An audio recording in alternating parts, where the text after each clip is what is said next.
Ano na naman kaya ang pinapanood ng pusa ko? Meron silang connection, mas Dating malakas connection nila sa Senador mga active na Antonio police. Trillanes pala. Okay, active na police, and talagang ano sila, they continue to engage with them. Sa AFP, meron din ilan-ilan, pero nandoon pa sa socialization. No? Yung closeness nila, network nila, isa doon level.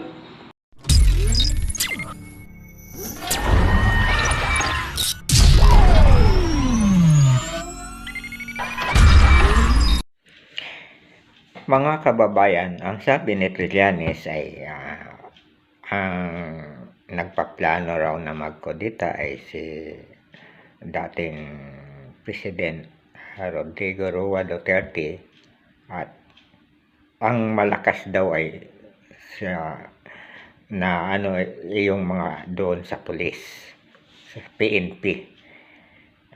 Kasi dahil ang ginagamit na dahilan ay yung ginagawang pag sa tungkol doon sa pensyon na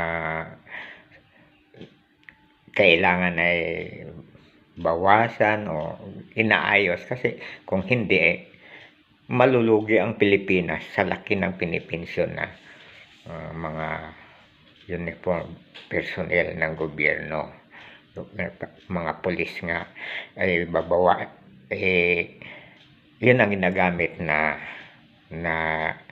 at dahil kasi daw ang mga pulis ay nung panahon ni Duterte ay inalagaan sila at hinayaan na kumita sila ng malaki dahil doon sa droga.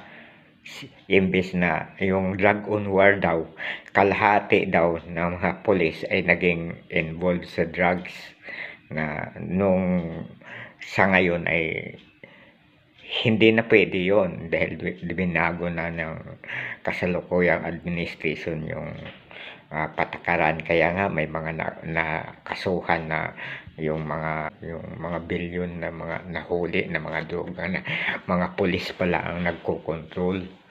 Yun daw ang kaya yung planong kodita ay nag-gain ng maraming suporta sa parte ng PNP Police, Philippine National Police. Pero sa military daw, ayaw daw ng mga military kasi kapag naalis si Marcos, ang papalit ay si Vice President Sara Duterte, ay mababalik na naman sa China yung yung mga sundalo, yung mga kasandaluhan ay ayaw ng China mababalik na naman yung patakaran na magiging China na naman tayo Ayun, China na naman. Ayaw yun ng mga sundalo. Yun ang dahilan. Ay, itong kudita daw, sabi ni Trillanes, sinusuportahan ng China. Instigator kumbaga ang China. Malalim na usapin yan. Pero sa ngayon daw, sabi ni Trillanes, wala pa, nasa level pa lang sila ng pagkukumbinsi. May level pala yan. Pagbuo ng destabilization. May level pala yun. Level 1, level 2, level 3. Ngayon daw, doon pa lang sa unang level pa lang. Hanggang dito na lamang. Maraming salamat.